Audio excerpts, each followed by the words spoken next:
Sri Sai Satcharita, Chapter 4.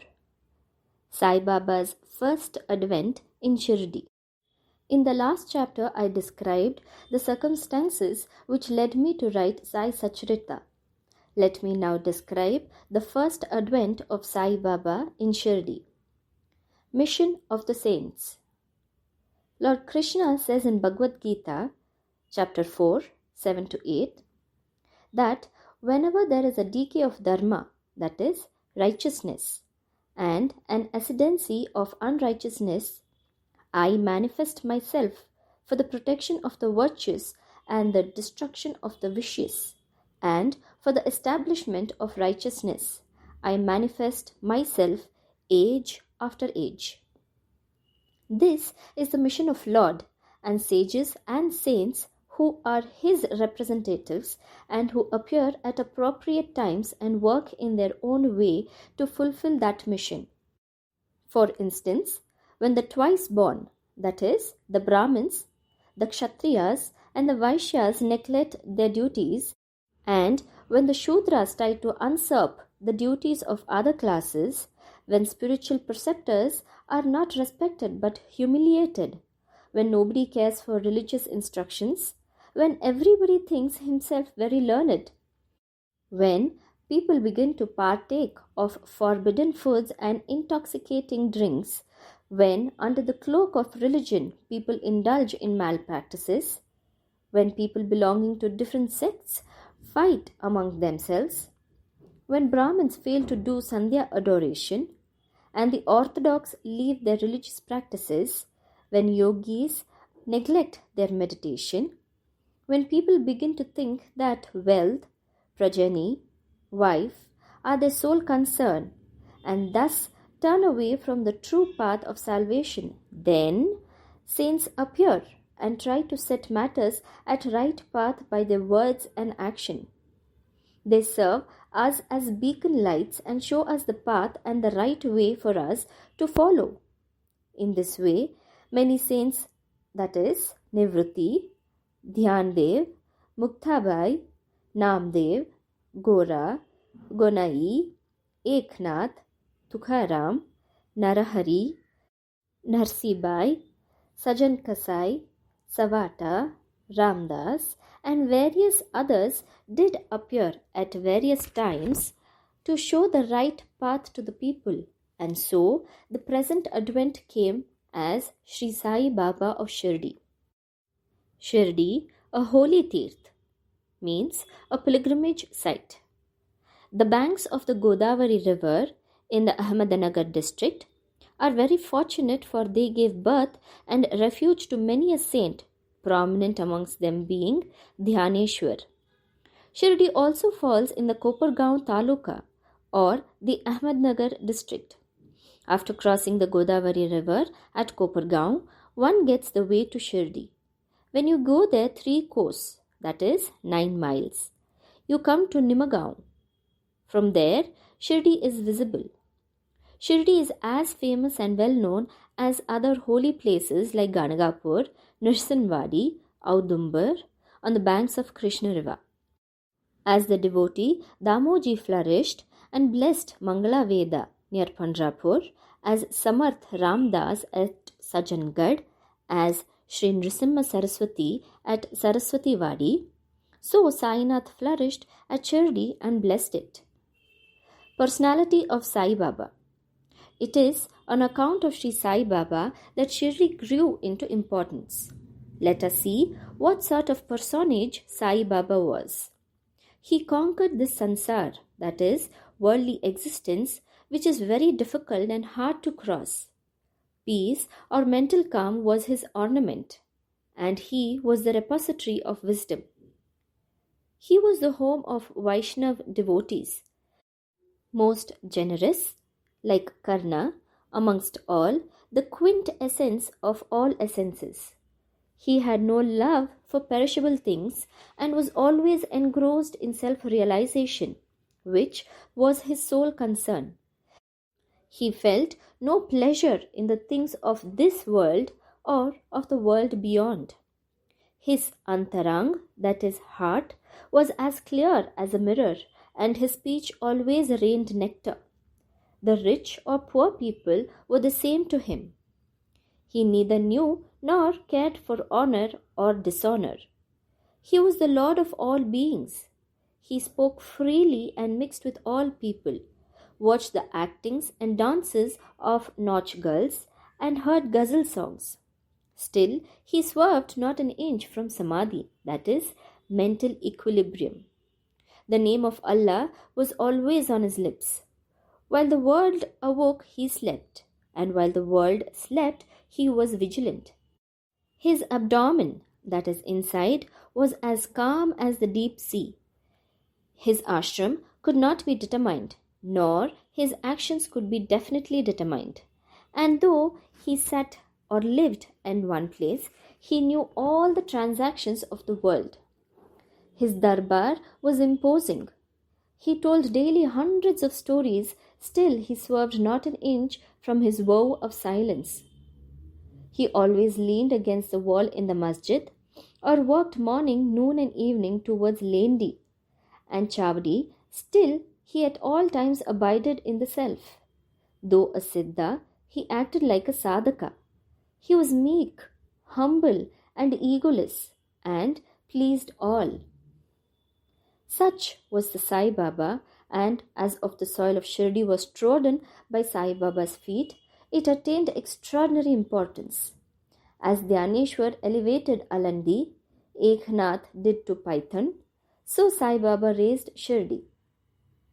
Blessed are the grass leaves and stones of Shirdi, for they could kiss the holy feet of Sai Baba and take his dust on their head. Shirdi became to us devotees another Pandharpur, Jagannath, Dwarka, Banaras, Kashi, and Rameshwar, Badri Kedar, Nasik, Trambakeshwar, Mahakaleshwar, Mahabaleshwar, Gokarna. Contact of Sai Baba in Shirdi was like our study of Veda and Tantra. It quietened our sansar, that is, world consciousness, and rendered self-realization. The darshan of Sri Sai was our yoga sadhana, and talk with him removed our sins. Shampooing his legs was our bath in Triveni Prayag, and drinking the holy water of his feet destroyed our sins. To us, his commands were Vedas, and accepting his udi, that is sacred ashes, and prasad were all purifying. He was our Sri Krishna and Sri Ram, who gave us solace, and he was our Parabrahma, that is absolute reality. He was himself beyond the pair of dvandvas, that is opposites, never dejected nor elated. He was always engrossed in self as existence, knowledge and bliss. Shirdi was his center, but his field of action extended far beyond to Punjab, Calcutta, North India, Gujarat, Dhaka, now in Bangladesh, and Konkan. Thus, the fame of Sai Baba spread far and wide, and people from all parts came to take his darshan and be blessed. By mere darshan, minds of people, whether pure or impure, would become quiet at once. They got here the same unparalleled joy that devotees got at Pandharpur by seeing Vitthal Rukkumai. This is not an exaggeration. Consider what a devotee says in this respect. Dictum of Goulibua. An old devotee by name Goulibua, aged about 95 years, was a Varkari of Pandhari. He stayed 8 months at Pandharpur and 4 months, that is Ashada to Kartik, that is July to November, on the banks of the Ganges. He had an ass with him for carrying his luggage and a disciple as his companion. Every year he made a trip to Pandharpur and came to Shirdi to see Sai Baba, whom he loved most. He used to stare at Baba and say, "This is Pandrinath Vitthal incarnate, the merciful Lord of the poor and helpless." This Goulibua was an old devotee of Vithoba and had made many a trip to Pandari, and he testified that Sai Baba was real Pandrinath. Vitthal himself appeared. Sai Baba was very fond of remembering and singing God's name. He always uttered Allah Malik, that is, God is Lord, and in his presence made others sing God's name continuously, day and night for all 7 days of the week. This is called Nam Saptaha. Once he asked Das Ganu Maharaj to do the Nam Saptaha. He replied that he would do it provided he was assured that Vitthal would appear at the end of the 7th day. Then Baba, placing his hand on his chest, assured him that certainly Vitthal would appear, but for that the devotee must be earnest and devout. The Dankapuri of Dakurnath, the Pandhari of Vitthal, the Dwaraka of Ranchod is here in Shirdi. One need not go far out to see Dwaraka. Will Vitthal come here from some outside place? He is here. Only when the devotee is bursting with love and devotion, Vitthal will manifest himself here in Shirdi.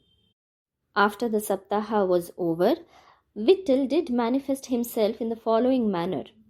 Kaka Sahib Dikshit was as usual sitting in meditation after the bath, and he saw Vitthal in a vision.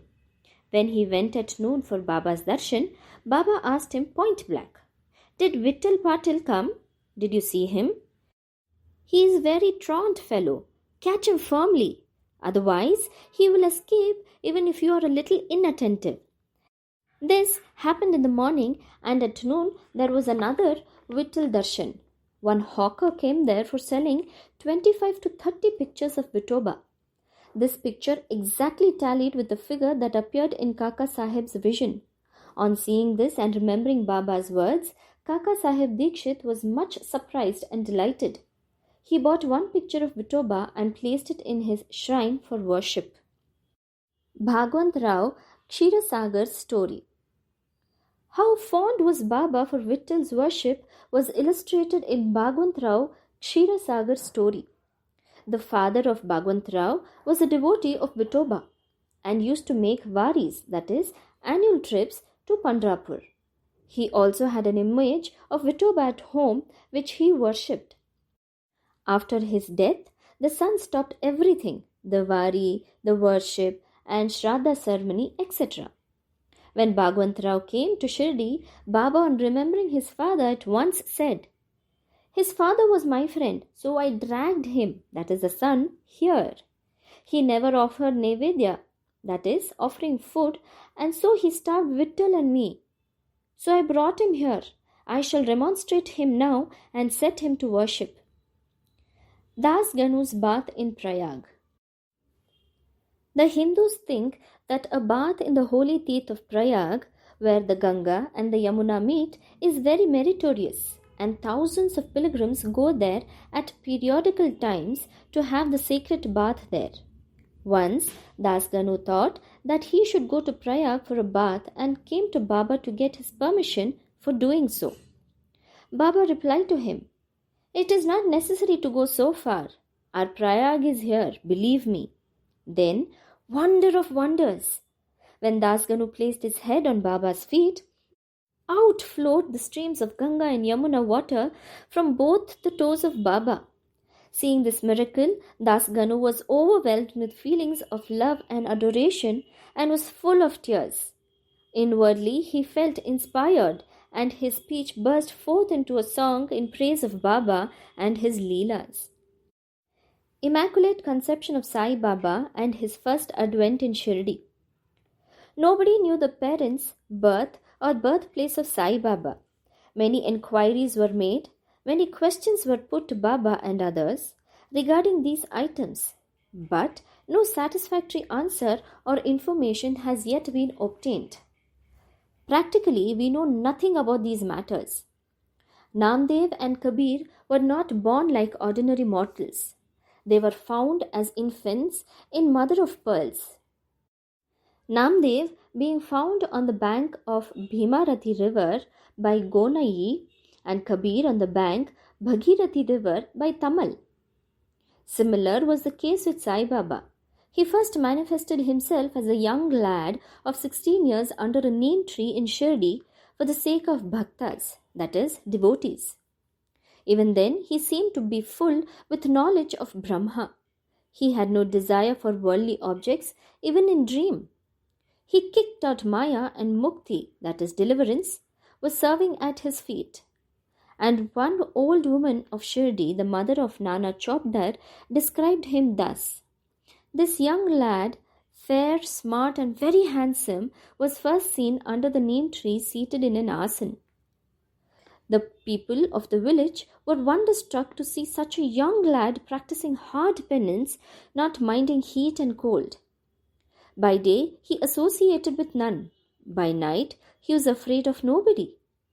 People were wondering and asking whence this young chap had turned up. His form and features were so beautiful that a mere look endeared him to all. He went to nobody's door, always sat near the neem tree. Outwardly he looked very young, but by his actions he was really great soul. He was the embodiment of dispassion and was an enigma to all. One day it so happened that God Khandoba possessed the body of some devotee, and people began to ask him, 'Deva, God, you please enquire what blessed father's son is this lad, and whence did he come?' God Khandoba asked them to bring a pickaxe and dig at a particular place. When it was dug, bricks were found underneath a flat stone. When the stone was removed, a corridor was seen in which 4 samais, that is lights, were burning. The corridor led to a cellar where cow-mouth-shaped structures, wooden boards, rosaries were seen. Khandoba said, 'This lad practiced penance here for 12 years. Then the people began to question the lad about this. He put them off the scene by telling them that this was his guru's place, his holy Vatan, and requested them to guard this well. The people then closed the corridor as before. As Ashwatha and Audamara trees are held sacred, Baba regarded this neem tree equally sacred and loved it most. Mahalsapati and other Shirdi devotees regard this site as the resting place, that is, Samadhi Sthan of Baba's Guru, and prostrate before it. 3 Wadas. The site with the neem tree and surrounding space was bought by Mr. Hari Vinayak Sate, and on this site a big building styled Sate's Vada was erected. This Vada was the sole resting place for pilgrims who flocked there. A par or platform was built round the neem tree, and lofts with steps were constructed.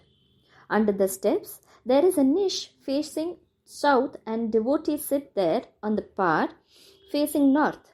It is believed that he who burns incense there on Thursday and Friday evenings will by God's grace be happy. This Vada was old and dilapidated and needed repairs. The necessary repairs, additions and alterations have been made now by the Samsthan. Then, after some years, another Vada, Dikshit's Vada, was constructed. Kaka Sahib Dikshit, solicitor of Mumbai, had gone to England. He had injured his leg in an accident there. The injury could not be got rid of by any means. Nana Sahib Chandorkar advised him to see Sai Baba. So he went to Sai Baba in 1909 and requested him to cure the lameness of his mind rather than that of his leg. He was so much pleased with the darshan of Sai Baba that he decided to reside in Shirdi. So he built a Vada for himself and other devotees. The foundation of this building was laid on 10/12/1910.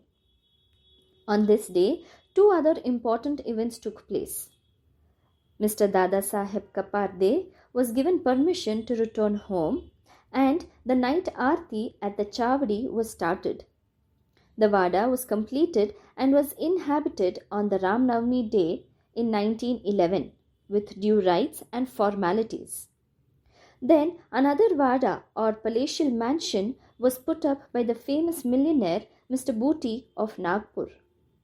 Lots of money was spent on this building, but all the amount was well utilized, as Sai Baba's body is resting in this Vada, which is now called the Samadhi Mandir. The site of this mandir formerly had a garden which was watered and looked after by Baba. 3 Vadas thus came up where there were none formerly. Of these, Satis Vada was the most useful of all in the early days. The story of the garden, which was attended by Sai Baba with the help of Vaman Tatya, the temporary absence of Sai Baba from Shirdi, and his coming again to Shirdi with the marriage party of Chand Patil, the company of Devi Das, Janaki Das, and Gangagir, Baba's wrestling match with Muhammadan Tamboli, residing in Masjid, love of Mr. Dengle and other devotees, and other incidents will be described in the next chapter. Om Sai Ram.